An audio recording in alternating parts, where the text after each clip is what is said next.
नमस्कार, मैं ज्योति श्रीवास्तव। आप देख रहे हैं सी न्यूज भारत। वक्त हो चुका है राजस्थान बुलेटिन का, जिसमें बात होगी जोधपुर की, जहां रोटरी क्लब की ओर से आयोजित करियर गाइडेंस प्रेस वार्ता में विशेषज्ञों ने नीट परीक्षा के बाद मेडिकल प्रवेश को लेकर छात्रों और अभिभावकों को सतर्क रहने की सलाह दी है।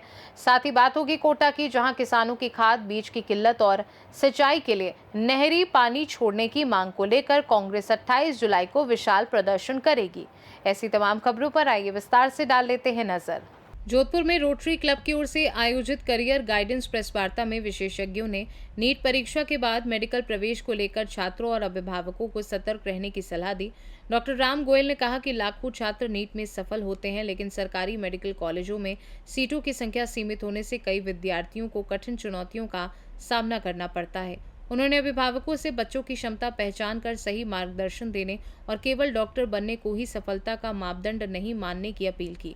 डॉक्टर संजय मकवाना और आईएमए अध्यक्ष डॉक्टर सिद्धार्थ लोढ़ा ने भी छात्रों को विदेशी मेडिकल एजेंटों और दलालों से सावधान रहने की सलाह दी। रोटरी क्लब अध्यक्ष डॉक्टर शरद पटवर्धन ने सरकार से फर्जी एजेंटों पर कार्यवाही और अभिभावकों से किसी भी शैक्षिक सलाहकार के दबाव में आकर जल्दबाजी में निर्णय नहीं लेने की अपील की।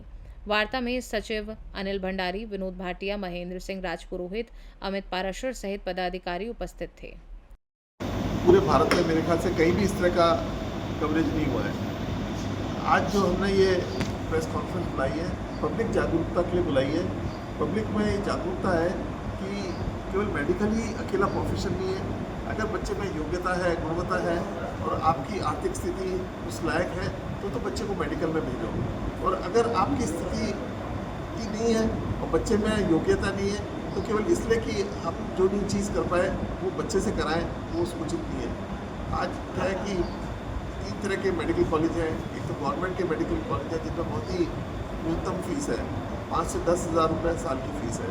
दूसरे गवर्नमेंट ने आजकल ट्रस्ट बना दिया है, वो मेडिकल कॉलेजेस हैं जिनमें करीब 40 लाख रुपये 5 साल की फीस होती है। और तीसरे निजी मेडिकल कॉलेज हैं जिनमें 1 से सवा करोड़ फीस है। और जो बच्चे 1 से सवा करोड़ नहीं खर्च पाते तो वो लालच में विदेशों में मेडिकल करने चले जाते हैं। वहाँ फीस 20 से लेकर 40 लाख रुपए के बीच में रहती है 5 साल की। तो आज हमारा यही है कि वो जो बच्चे बाहर से करके आते हैं तो नीट जो रिजल्ट फॉरेन मेडिकल ग्रेजुएट्स का जो सरकार ने किया हुआ है रजिस्ट्रेशन के लिए, उसका रिजल्ट इस साल 13% रहा। 100 बच्चे अपेयर हुए तो 13 ही पास हुए। तो जो बाकी 87 बच्चे हैं वो अगले साल रिपीट एग्ज़ाम देते हैं या फिर प्रैक्टिस नहीं कर पाते क्योंकि वो मेडिकल काउंसिल के अंदर रजिस्ट्रेशन नहीं हो पाता है। तो हमारा पेरेंट्स को यही कहना है कि बच्चे में अगर आपकी योग्यता है तो उसको मेडिकल कराओ। नहीं तो आज समाज में बहुत फील्ड है, सह रोजगार के भी बहुत फील्ड है, खुद का रोजगार कर सकते हैं, उनको ऑप्ट करना चाहिए। केवल डॉक्टर बना के 15-20 हज़ार 30 हज़ार की सैलरी पे काम करता रहे तो वो भी अच्छा नहीं है। बच्चा फिर डिप्रेशन में चला जाता है। और आजकल जो बाहर से बच्चे कर के आ रहे हैं छोटे छोटे हॉस्पिटलों में, बड़े हॉस्पिटलों में बहुत ही न्यूनतम सैलरी पर काम कर रहे हैं क्योंकि उनका रजिस्ट्रेशन नहीं हुआ होता है। तो जोधपुर से सी न्यूज संवाददाता आनंद शर्मा की रिपोर्ट। कोटा में किसानों की खाद बीज की किल्लत और सिंचाई के लिए नहरी पानी छोड़ने की मांग को लेकर कांग्रेस 28 जुलाई को विशाल प्रदर्शन करेगी। ये निर्णय पूर्व विधायक प्रहलाद गुंजल के नेतृत्व में हुई शहर और देहात कांग्रेस कार्यकर्ताओं की बैठक में लिया गया। बैठक में कोटा प्रभारी पुष्पेंद्र भारद्वाज सहित बड़ी संख्या में नेता और कार्यकर्ता मौजूद रहे। प्रहलाद गुंजल ने कहा कि हाड़ौती के किसान खाद पानी और बिजली की समस्याओं से परेशान हैं और सरकार को किसानों की समस्याओं का समाधान करना चाहिए। उन्होंने आरोप लगाया कि खाद के साथ अटैचमेंट के नाम पर किसानों से अधिक पैसे वसूले जा रहे हैं, जिसका प्रदर्शन के दौरान खुलासा किया जाएगा। वहीं कांग्रेस नेताओं ने कार्यकर्ताओं से 28 जुलाई के प्रदर्शन को सफल बनाने का आह्वान किया। बैठक को पूर्व विधायक पूनम गोयल, खेल प्रकोष्ठ के प्रदेश अध्यक्ष अमीन पठान, पूर्व जिला अध्यक्ष रविंद्र त्यागी, हरिप्रसाद मीना आदि पदाधिकारियों ने संबोधित किया। कार्यक्रम का संचालन हेमंत चतुर्वेदी ने किया। बैठक में जिला उपाध्यक्ष बलविंदर सिंह बिल्लू, मंजू चौधरी, विपिन बरथुनिया सहित शहर व देहात जिला कांग्रेस कमेटी के पदाधिकारी व कार्यकर्ता उपस्थित रहे। तारीख तय करेंगे, टेंटेटिव है अभी सबके साथ चर्चा करके तय करेंगे। किन किन मुद्दों को लेके ये बैठक आज हो रही है? मुद्दे साफ है, सारी हाड़ौती परेशान है। यहाँ का अन्नदाता खेत की मेड़ पे बैठा बैठा रो रहा है। उसने इस सरकार से उम्मीद करके धान की फसल बो दी और यहाँ के करता धरता महामहिम जो है उन्होंने कह दिया चिंता मत करो पानी छोड़ दूंगा। आज वो जब धान की फसल सूखती नज़र आ रही है तो उस धान की फसल की 2 पत्तियों में साल भर का सपना है किसान का, उसका खून हो रहा है। कांग्रेस पार्टी किसी भी सूरत पर इसको बर्दाश्त नहीं कर सकती। जहाँ पर समय निकलता जा रहा है, बारिश नहीं है, बोरिंग से खेती की जा सकती है, वहाँ 8-8, 10-10 घंटे बिजली कटौती कर क्या रहे हैं आप? शासन चला रहे हैं, साइकिल रिक्शा ठेला चला रहे हैं। किसान खाद का कट्टा लेने जाता है, 1300-1400 का कट्टा तो मिलता ही नहीं है। बैकडोर से एंट्री करके जाते हैं सेठों के यहाँ, अटैचमेंट करके 2400-2500, तो फिर आप 1000 कट्टे लेके आ जाओ। ये अराजक स्थिति के खिलाफ प्रदर्शन करेंगे। और कांग्रेस पार्टी का कार्यकर्ता देखता रहे, जुल्म होता रहे, तो फिर प्रजातंत्र में किसी ने कहा है निरंकुश और तानाशाह सरकार लोकतंत्र के लिए कैंसर है, तो फिर कमजोर और डरा हुआ विपक्ष, सोई हुई और उदासीन जनता भी लोकतंत्र के लिए कैंसर का काम करती है।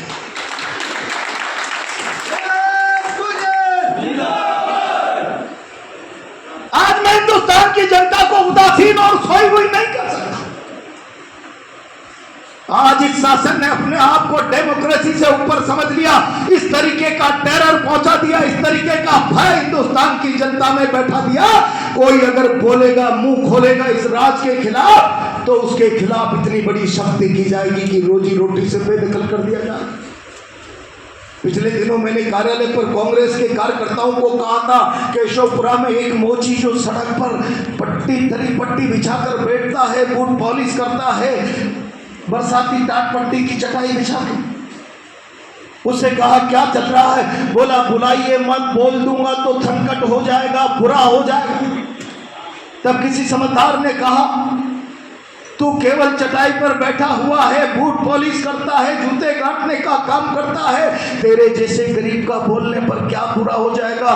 कौन सा तेरे जीएसटी का, इनकम टैक्स का छापा आ जाएगा?